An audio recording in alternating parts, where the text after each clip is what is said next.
Bonjour à tous et bonjour à ceux qui nous rejoignent pour la deuxième partie de cette matinale d'infos sur Public Sénat avec la presse quotidienne régionale, les Indés radios, 130 radios qui sont nos partenaires sur tout le territoire français, avec les télés locales qui nous rediffusent et avec TV5 Monde. Ce matin, l'invité politique en direct sur ce plateau, bonjour, c'est Laurence Saillé, bonjour. Bonjour. Porte-parole des Républicains, merci d'être avec nous ce matin pour vous interroger à mes côtés. Oriane Mancini, qui est la spécialiste politique de Public Sénat. Bonjour Oriane. Bonjour Cyril, bonjour. Et bonjour Stéphane Vernet, vous dirigez le bureau parisien du groupe de Ouest France.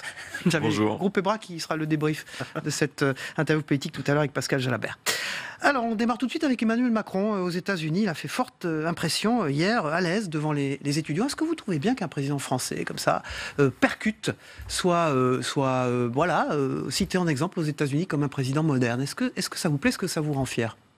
Oui, moi je suis fière quand on parle en bien de notre président, évidemment, et de notre pays. Mais je pense que l'enjeu du déplacement n'était pas là. Mais est-ce qu'il a réussi cette partie-là, au moins?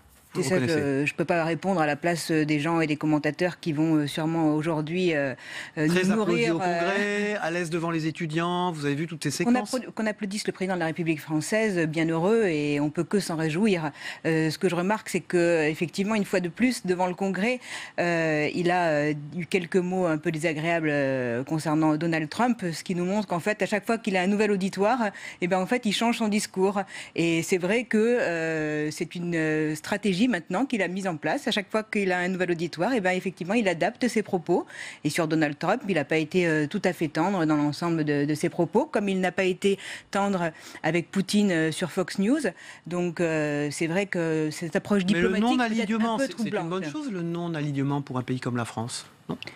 Vous trouvez que nous ne sommes pas alignés? Je pense que sur la Syrie, il s'agissait d'un alignement contre justement l'accord international. Donc je ne parlerai pas de non-alignement. La SNCF, Oriane Mancini. Oui, Laurence Saillé, Édouard Philippe reprend en main le dossier SNCF. Il recevra les syndicats à Matignon le 7 mai. Est-ce un désaveu pour la ministre Elisabeth Borne ?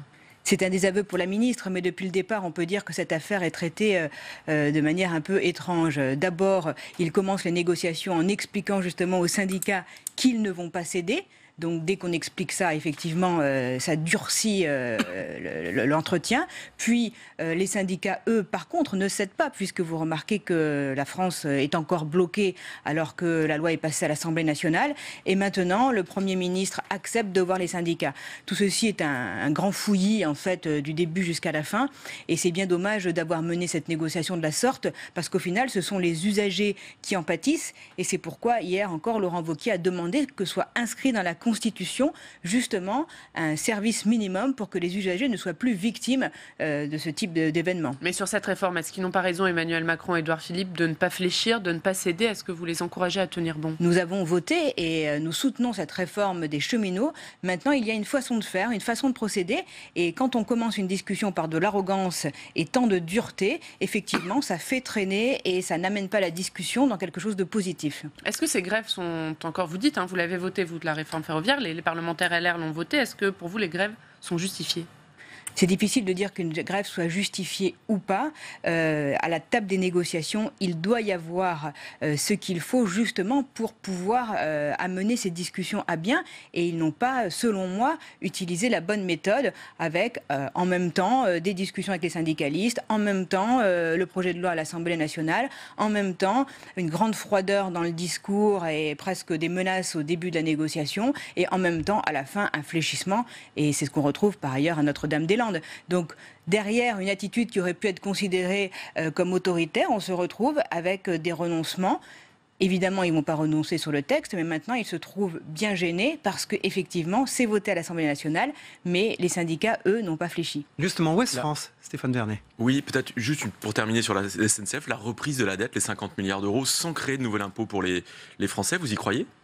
Écoutez, je ne sais pas comment on peut croire à ça, puisque Édouard Philippe a dit lui-même que ce serait un effort supplémentaire pour les Français, contrairement à ce qu'avait dit justement le président Emmanuel Macron lorsqu'il était interviewé dimanche avec M. Plenel et M. Bourdin. Donc en fait, tout ceci, alors qu'est-ce qu'ils appellent pas de nouvel impôt? Moi, je n'y crois absolument pas. Je vous rappelle que pour cette année, nous sommes à plus de 4 milliards d'impôts supplémentaires, jusqu'à même 9 milliards si on compte les taxes. Donc lorsqu'on nous dit pas de nouvel impôt, l'impôt et une reprise de cette dette à partir de janvier 2020, non, je n'y crois pas. Donc pour vous, Gérald Darmanin ne dit pas la vérité aux Français lorsqu'il dit qu'il n'y aura pas d'impôt supplémentaire pour financer cette reprise? Disons qu'ils ont toujours une façon d'habiller les choses qui laisse penser que les choses vont bien se passer et au final, dans le porte-monnaie des Français, le résultat n'est pas là. C'est la même chose qu'avec la baisse de la hausse de la CSG sur les retraités. On avait dit qu'on ne toucherait pas aux petites retraites. Effectivement, on a touché aux petites retraites et même aux pensions d'invalidité. Il fallait quand même oser aller prendre de l'argent à des gens qui ont des pensions d'invalidité à 1 300 € par mois. Donc il y a toujours une présentation des choses qui est très sympathique. Et au final, un résultat qui, lui, l'est beaucoup moins. Mais juste pour finir sur cette dette de la SNCF, est-ce que l'État avait d'autres choix que de la reprendre? Non, il faut effectivement, mais il faut d'abord réformer suffisamment la SNCF pour que ça devienne une entreprise tout au moins plus rentable, parce qu'on ne peut pas toujours demander aux Français d'assumer justement cette mauvaise gestion, mais on prend un peu les choses à l'envers. Rendez-vous compte, nous avons voté le texte et sans savoir exactement quand allait être reprise la dette et de quelle manière. Et c'est là où il y a une forme d'amateurisme. Et je pense qu'aujourd'hui, Emmanuel Macron est confronté quelque part à son manque d'expérience, en plus de son manque d'autorité, parce qu'il pense qu'on gère la France comme une start-up nation, alors qu'au final, non, la France, ce n'est pas ça. Notre-Dame-des-Landes, une réunion avait lieu hier à Matignon avec Édouard Philippe, Stéphane Vernet. Oui, et on va apprendre ce matin que la décision qui est prise, c'est de suspendre les expulsions jusqu'au 6 juin, de donner une longue trêve en fait aux zadistes. Est-ce que vous pensez que c'est une sage décision ou c'est un nouveau recul ? Vous savez, la première reculade, ça a été d'abandonner l'aéroport de Notre-Dame-des-Landes contre 180 décisions de justice, contre un référendum gagné à 50%, contre une promesse de campagne. Et maintenant, nous autorisons des occupants illégaux qui sont restés sur le territoire pendant des années de manière illégale, à y rester contre la signature d'un simple document et d'un projet. Pensez-vous qu'il y ait là un esprit de respect d'autorité de l'État ? L'autorité de l'État, elle n'existe pas sur ce dossier. L'État a complètement reculé. Quand vous êtes un agriculteur, vous devez avoir un diplôme, vous devez cotiser, vous devez demander des autorisations pour vous installer. C'est un trajet complexe. Et quand vous êtes un zadiste révolutionnaire qui occupait des terrains de manière illégale pendant des années, vous signez un papier et vous pouvez rester sur le territoire. Mais là, je pense que c'est une faute grave et ce n'est pas une bonne leçon qu'on donne. Et que va-t-on faire sur les autres sites qui sont concernés par la même situation, à Bure ou ailleurs? Que va-t-on faire? On va dire de la même chose aux gens, vous pouvez rester, vous signez un papier. Non, là, je pense que c'est vraiment invraisemblable. Il aurait fallu expulser tout le monde tout de suite. Il aurait déjà fallu aller au bout de l'aéroport, de la construction de l'aéroport, comme le président Macron s'y était engagé. Et ensuite, les gens qui ne respectent pas la loi et qui occupent illégalement des territoires, oui, il faut les expulser, parce que c'est ça la France, c'est ça l'autorité de l'État. Donc pour vous, ce dossier Notre-Dame-des-Landes, il n'est pas réglé aujourd'hui ? Il va être certainement réglé, mais de la manière la pire qu'on pouvait imaginer, puisque le gouvernement a complètement cédé face aux zadistes. Pensez à tous ces gens qui ont, qui ont perdu leur propriété, qui sont partis de la zone pour la construction de l'aéroport et qui voient aujourd'hui leur terrain occupé par des révolutionnaires. Je ne veux pas les décrire comme certains l'ont fait. On parle d'une opération de maintien de l'ordre ou d'expulsion qui coûterait dans les 5 millions d'euros. Est-ce que c'est un chiffre qui vous surprend? Est-ce que vous pensez que c'est exagéré ou scandaleux? Je n'ai pas de données par rapport à ce chiffrage, mais c'est le Figaro qui a fait ce chiffrage. Ce que j'observe, c'est que par exemple à Tolbiac, on a attendu qu'il y ait des centaines de milliers d'euros de dégâts pour évacuer des étudiants, alors qu'au final ça s'est fait, on nous expliquait que c'était pas possible parce que c'était une tour, et au final ça s'est fait en une demi-heure. Donc je pense qu'effectivement ce cumul de renoncements, c'est beaucoup d'argent pour les Français, et donc c'est pour ça quand on nous dit pas d'impôts nouveaux, pas d'augmentation d'impôts dans les semaines et les mois à venir, quand on voit qu'en plus il n'y a pas de diminution de la dépense publique, contrairement aussi à ce qu'a dit le ministre Darmanin, je ne vois pas trop comment on va pouvoir mener à bien ces engagements. Vous venez d'évoquer Tolbiac. Qu'est-ce que vous a inspiré l'histoire du faux coma de l'étudiant lors de l'évacuation? Moi, ce que ça m'inspire, c'est la reprise média de témoignages sans vérification. Alors, je sais que c'est un événement particulier et qu'on ne peut pas empêcher les gens de témoigner sous l'émotion et vérifier immédiatement. Mais je pense que le média en question aurait pu faire un véritable démenti parce que ça aurait été sérieux d'expliquer qu'effectivement, ils ont fait monter la pression sur une histoire qui n'existait pas. Laurence Saillet, porte-parole des Républicains, et notre invité politique ce matin en direct sur ce plateau. On passe au chômage. La baisse du chômage se poursuit avec 32 100 chômeurs en moins au premier trimestre. Sur un an, le nombre de chômeurs décroît de 1,2. Est-ce que vous saluez l'action d'Emmanuel Macron et du gouvernement dans ce domaine, sur ce plan-là? Chaque baisse ne peut que nous réjouir, même si elle est malheureusement très faible. Je pense que l'inquiétude se pose plus sur la précarisation de l'emploi, parce que nous avons une augmentation en fait du nombre de chômeurs, de travailleurs précaires. Voilà, de travailleurs précaires, et c'est ce qui inquiète beaucoup justement les spécialistes dans le domaine, puisque nous avons un chômage qui s'installe et un chômage de longue durée en fait qui augmente aussi. Donc je pense qu'il faut vraiment agir justement pour ce travail précaire. Mais sa politique n'est pour rien, Emmanuel Macron, dans ses bons chiffres. On a une circonstance de croissance. Si, je ne dirais pas ça. Vous avez bien vu qu'on a voté la loi pour la SNCF et qu'on avait voté la loi travail. Donc on n'est pas dans les chiffres du chômage. Dès qu'il y a une petite amélioration, on s'en réjouit. On n'est pas encore. Mais vous ne lui attribuez pas. Je ne sais pas si c'est la politique d'Emmanuel Macron qui amène aujourd'hui à baisser le chômage, parce que ce n'est pas la loi travail, si vous voulez, qui a amené quoi que ce soit, ni la baisse des charges sur les entreprises. Ce que je veux vous dire aujourd'hui, c'est qu'on n'est pas là pour se réjouir ou pas des choses, on est là pour penser aux gens qui sont encore en situation difficile, parce que vous savez que le chômage, ce ne sont pas seulement des chiffres, c'est des gens qui le matin déposent leurs enfants à l'école et qui rentrent à la maison à la place d'aller travailler. Vous pouvez vous imaginer le sentiment qu'on peut avoir dans ces moments-là. Donc se réjouir d'une mini-baisse, je pense que c'est un petit peu outrancier. Vous parliez de ces travailleurs précaires dont la hausse est persistante. Comment on fait pour lutter contre ce phénomène ? Je pense qu'effectivement, il faut maintenant permettre des reconversions professionnelles encore plus faciles. Il faut amplifier encore la formation pour que les gens puissent s'inscrire dans des métiers pour lesquels ils sont formés. Et il y a toute une...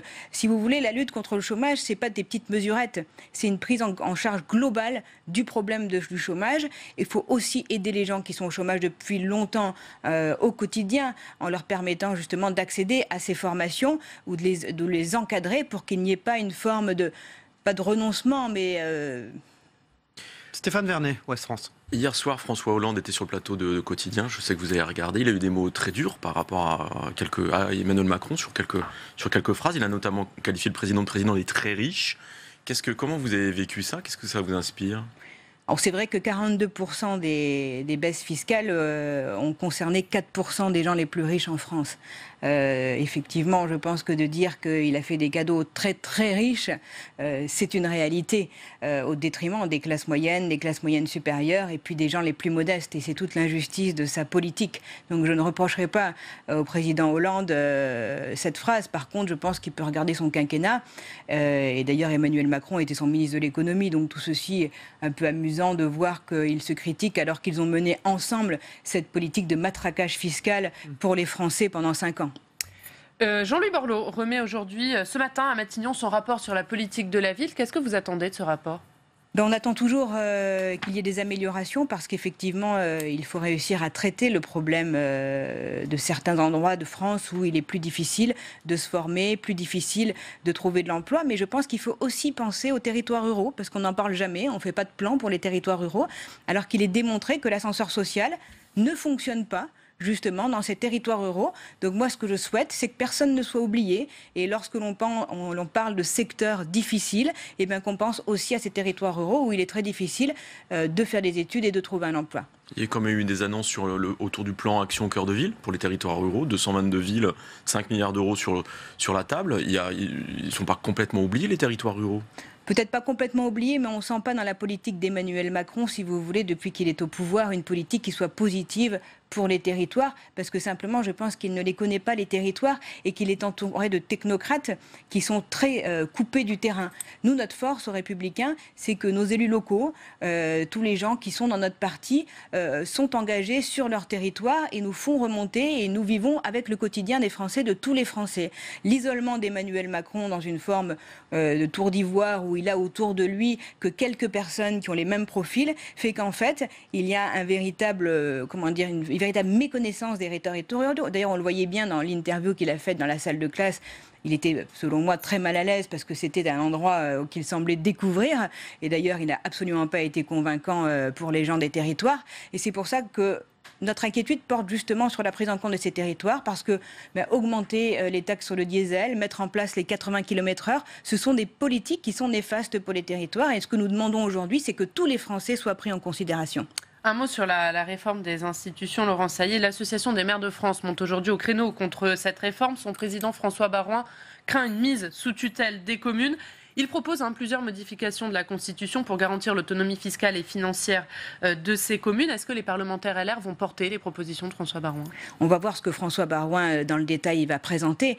Nous, vous savez que la réforme institutionnelle, nous y sommes opposés parce que nous estimons que la diminution du nombre de parlementaires couplée à la proportionnelle, avec tous les dangers de la proportionnelle par ailleurs sur l'équilibre des institutions, fait que aujourd'hui les parlementaires seront de plus en plus éloignés de leur territoire. Maintenant, on va voir ce que François Baroin propose, lui, et laissons-lui la primeur de ses annonces et de l'analyse qui en sera faite. Mais évidemment, il faut absolument que l'on maintienne cette autonomie, mais de toute façon, avec le problème de la taxe d'habitation qui arrive aujourd'hui, puisque vous savez qu'elle n'est absolument pas financée, et on parlait justement d'hausse d'impôt tout à l'heure, on se doute bien que ce qu'on va donner d'une main, on va le reprendre de l'autre, puisqu'on parle d'une augmentation de la taxe foncière d'une part, on parle d'une augmentation des derniers qui paieraient encore cette taxe d'habitation de l'autre part.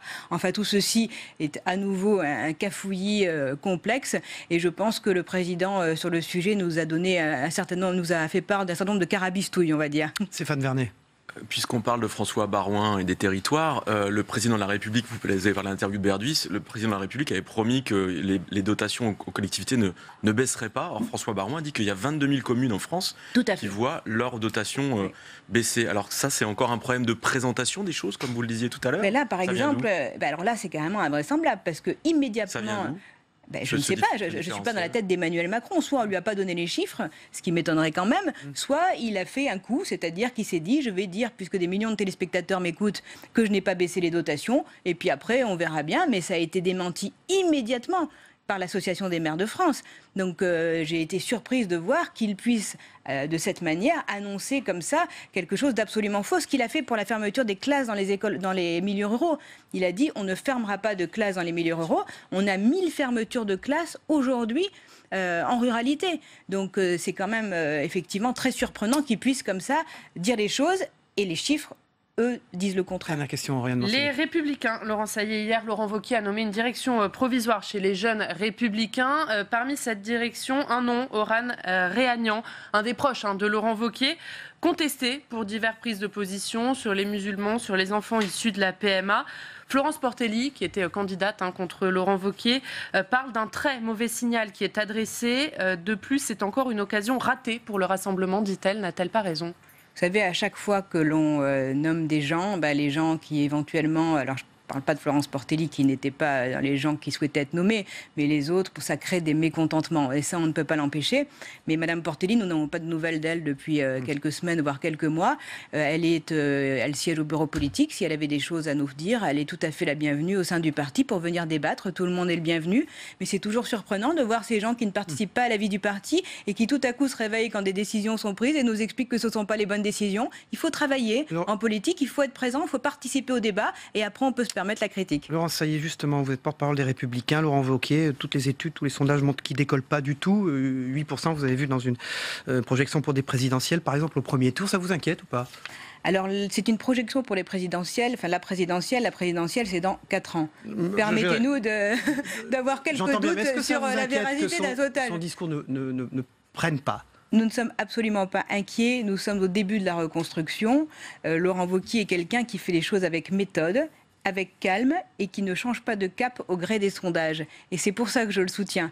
Donc vous voyez, nous allons avancer tranquillement, et puis 6 mois avant la présidentielle, si éventuellement il y a un sondage, effectivement, on pourra le commenter. Merci beaucoup, Laurent Saillet, d'avoir été notre invité politique. Merci Stéphane Vernet, qui dirige le bureau parisien de Ouest France, et merci Oriane Mancini de Public Sénat. On passe au débrief de vos propos dans un instant. Merci Laurent Saillet. Merci.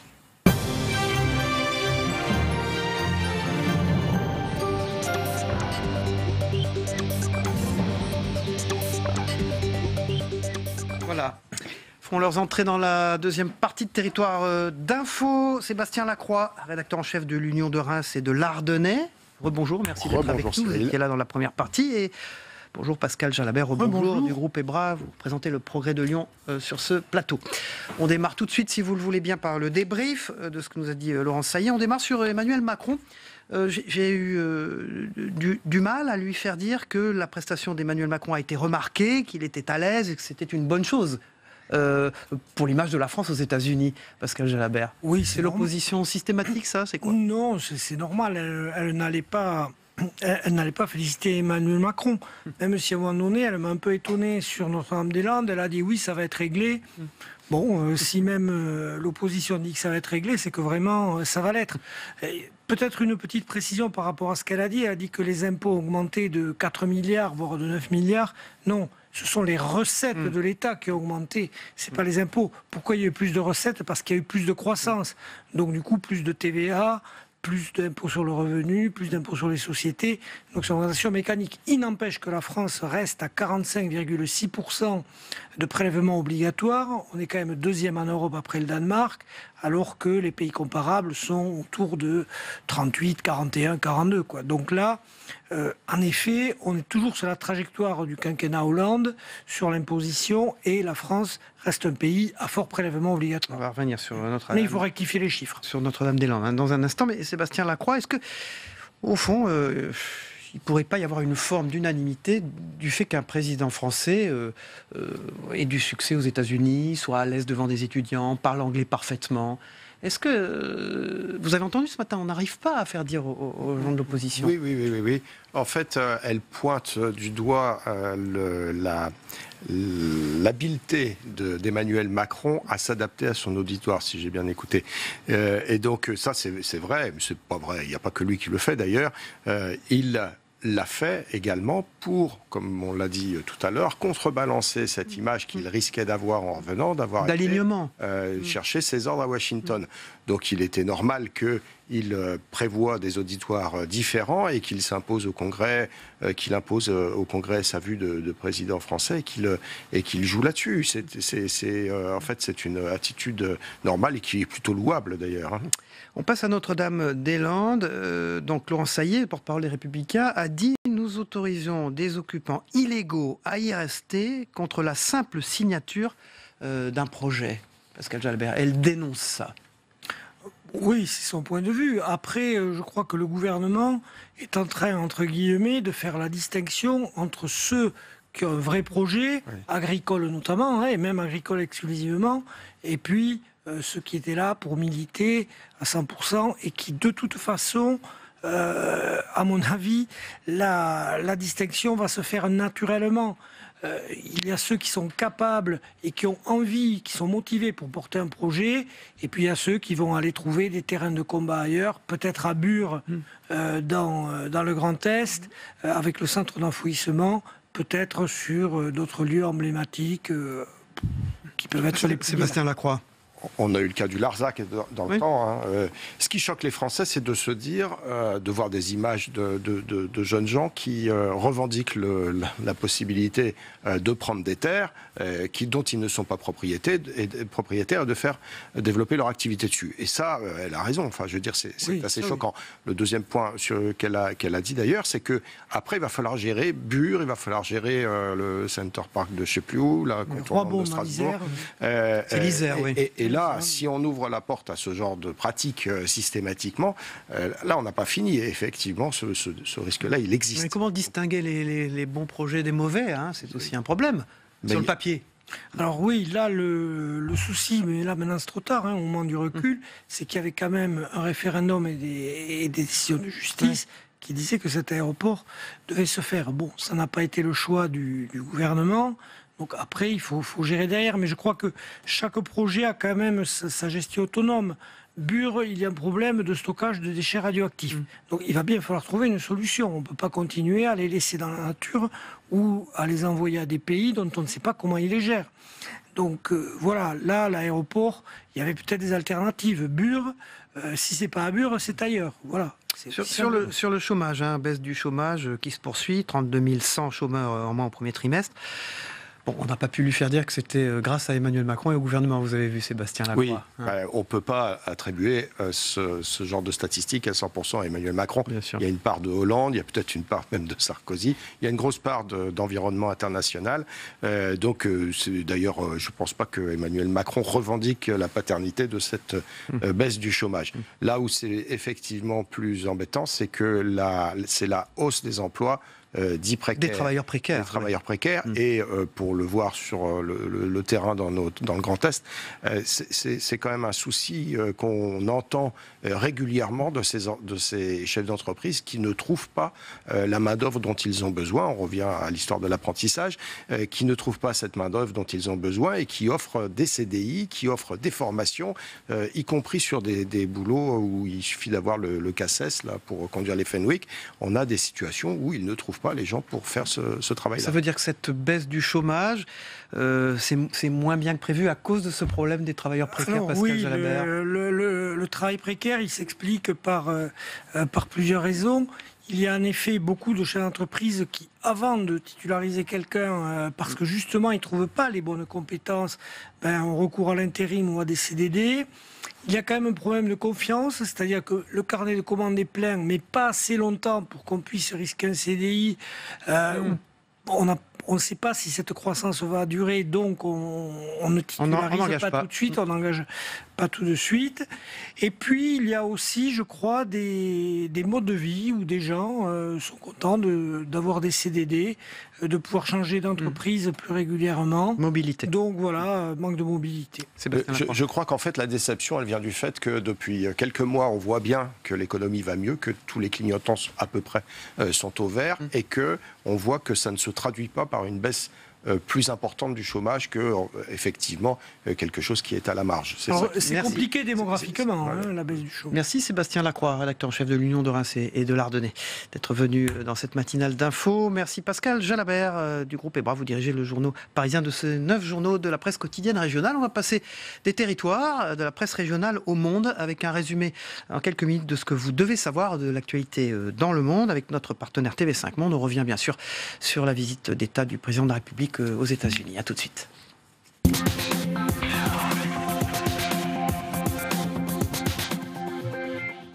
Vincent Bolloré pensait-il que sa garde à vue de 48 heures se terminerait par une mise en examen pour corruption ?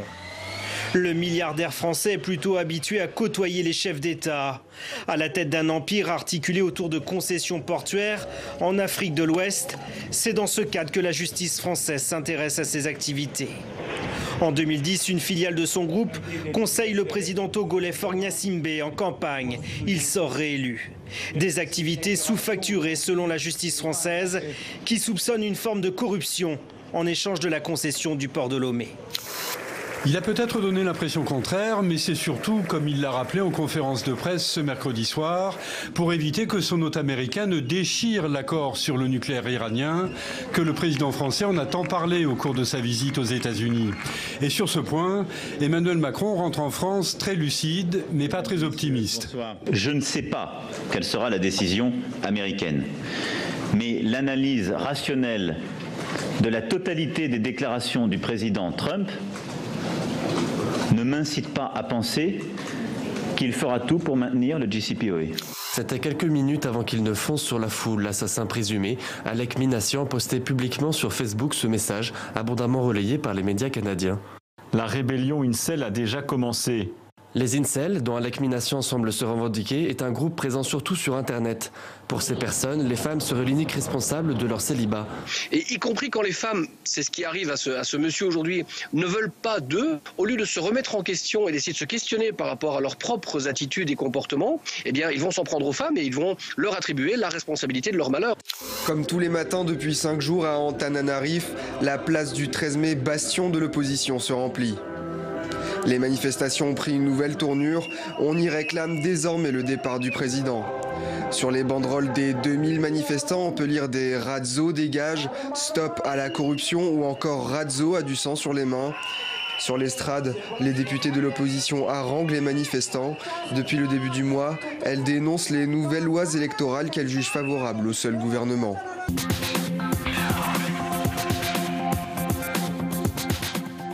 Voilà, merci de votre fidélité. Cette émission s'achève avec la presse quotidienne régionale et les télés locales de France. On se retrouve lundi et demain matin, je vous retrouve pour les meilleurs moments des interviews politiques de la semaine à 7h30. Merci à tous et bon week-end.